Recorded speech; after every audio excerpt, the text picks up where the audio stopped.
As-tu déjà entendu parler des landing pages? Dans cette vidéo, je vais te montrer les différents formats de landing page que tu pourras utiliser pour ton business.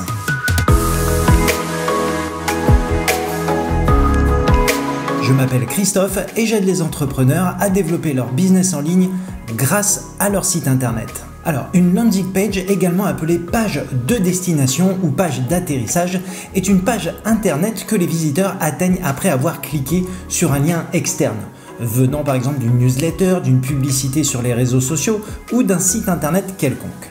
Le but de cette page de destination est de générer des conversions grâce à des boutons d'appel à l'action, CTA, clairs tels que « et c'est gratuit, contactez-nous » ou encore « abonnez-vous ». Par rapport aux autres pages de ton site, la page d'atterrissage comprend des informations précises sur ton offre et amène l'utilisateur à effectuer une action spécifique. Sache que chaque landing page a un but bien précis. La page pour générer des prospects. Le but, obtenir de nouveaux clients et créer des listes de contacts pour tes campagnes d'email marketing. Avoir plus de prospects fait partie des objectifs principaux de toute entreprise.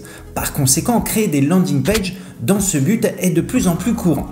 Proposer une offre promotionnelle, un coupon, un échantillon ou une réduction en échange de l'adresse email de ton futur prospect. Tu peux également offrir des e-books, des livres blancs, des guides ou mettre en place des webinars ou des formations pour attirer de nouveaux prospects. Lorsque tu personnalises ta landing page, n'oublie pas d'inclure les titres explicites mettant en avant les avantages de ton offre. Essaye également d'être visuel, d'ajouter des call to action et de demander les détails exacts dont tu as besoin pour qualifier le prospect. Nom, email, nom de l'entreprise, titre du poste. La deuxième page qu'on va voir ensemble, c'est la page intermédiaire. Le but, convaincre l'utilisateur de se diriger vers une page d'achat. Une page intermédiaire fournit des informations détaillées sur une offre pour convaincre le visiteur de cliquer sur une page de transaction ou de conversion. Ces types de landing page font le pont entre une annonce et ta boutique en ligne, permettant aux utilisateurs de se familiariser avec un produit ou des fonctionnalités sans être poussés à effectuer un achat immédiat. Au lieu de cela, tu peux proposer des échantillons gratuits, des offres limitées dans le temps ou des réductions pour inciter un visiteur à poursuivre l'achat en cliquant sur l'étape suivante. La troisième page, c'est la splash page. Le but, afficher une annonce ou demander des informations avant que le visiteur n'entre dans ton site. Une splash page est là pour attirer l'attention d'un visiteur avant qu'il n'atteigne la page d'accueil officiellement de ton site.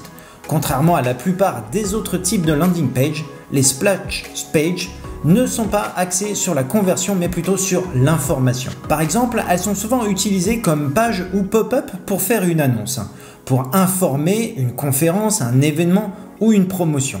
Elles peuvent également être utilisées pour vérifier l'âge d'un utilisateur ou proposer de choisir la langue dans laquelle le site va s'afficher. La quatrième page, c'est la page de remerciement.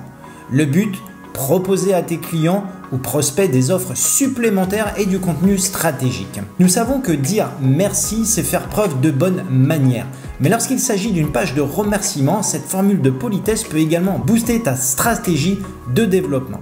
De toute évidence, tu vas afficher tes pages de remerciement à des internautes ou à des clients intéressés. Alors ne perds pas l'occasion d'obtenir plus d'engagement de la part de ses prospects. Une fois qu'un client remplit un formulaire ou effectue un achat, remercie-le. Puis propose-lui des offres, des produits ou des services supplémentaires comme un article similaire ou un code de réduction sur leur prochain achat. Tu peux également leur proposer de découvrir ton blog ou de te suivre sur les réseaux sociaux. La cinquième page, c'est la page de vente longue. Le but, créer un contenu long mais convaincant pour inciter tes clients à acheter tes produits. As-tu déjà regardé une infopublicité à la télévision, genre téléachat, et pensé « je n'achèterai jamais ce produit ». Mais plus tu écoutes longtemps et tu disposes d'informations, plus tu te laisses convaincre de l'utilité de ce produit. Eh bien, on pourrait dire que les pages de vente longues sont la version en ligne d'une infopublicité.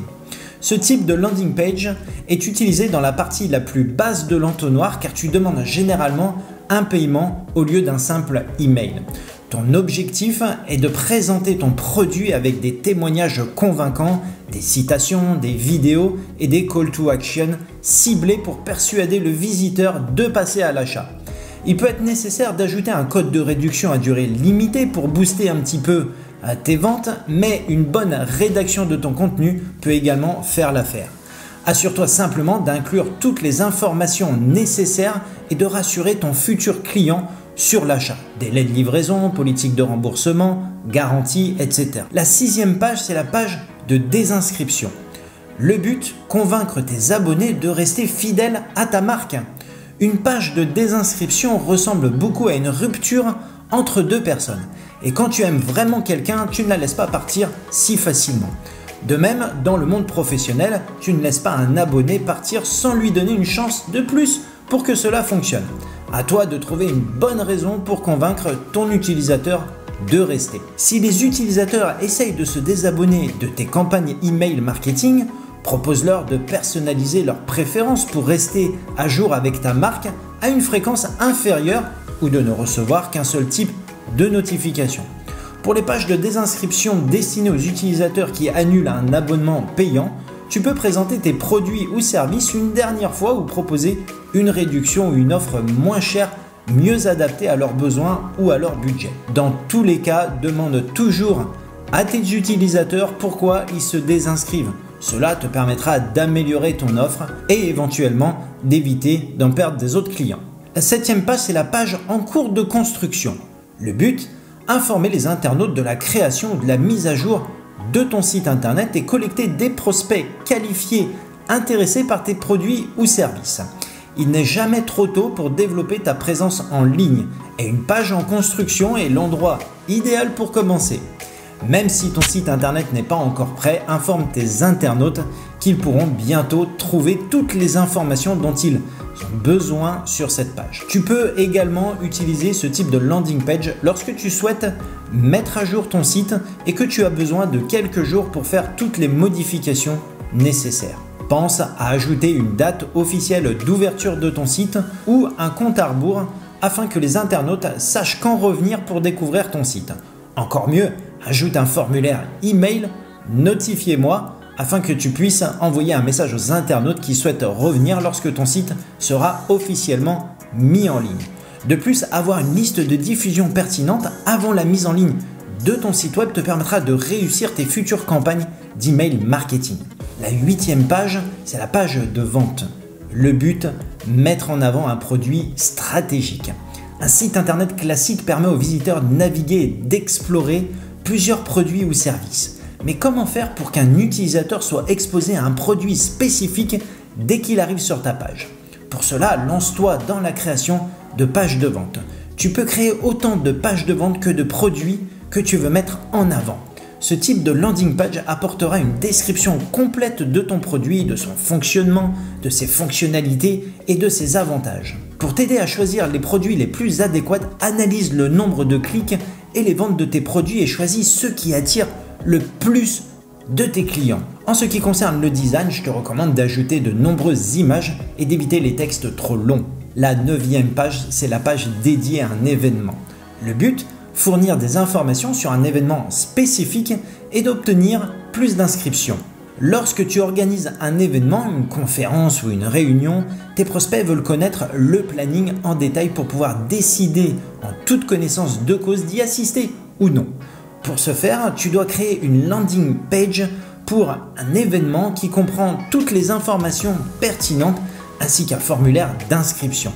Pense à ajouter un compte à rebours à la date de l'événement et à inclure des vidéos ou des photos d'événements passés que tu as déjà organisés. Cela donne aux gens un avant-goût de l'événement et peut même créer un sentiment de peur de passer à côté s'ils ne s'inscrivent pas. Sur une touche plus technique, afin de réduire ton taux d'abandon, ne demande que les informations d'inscription les plus importantes.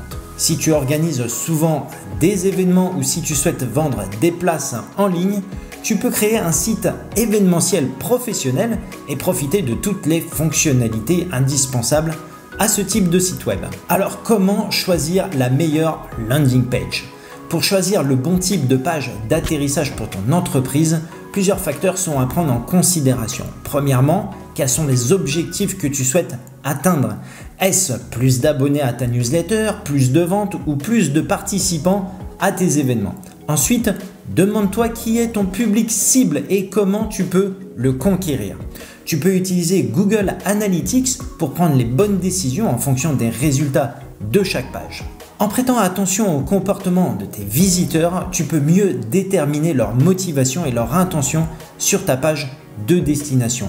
Par exemple, un clic à partir d'une newsletter et un clic effectué après une recherche active sur Google indiquent souvent des motifs différents et nécessitent donc différents types de landing page. Voilà, j'espère vraiment que cette vidéo t'aidera à mieux comprendre l'objectif des landing pages. Je t'invite à t'abonner à cette chaîne pour ne pas louper les futures vidéos sur les bonnes pratiques pour ton site internet.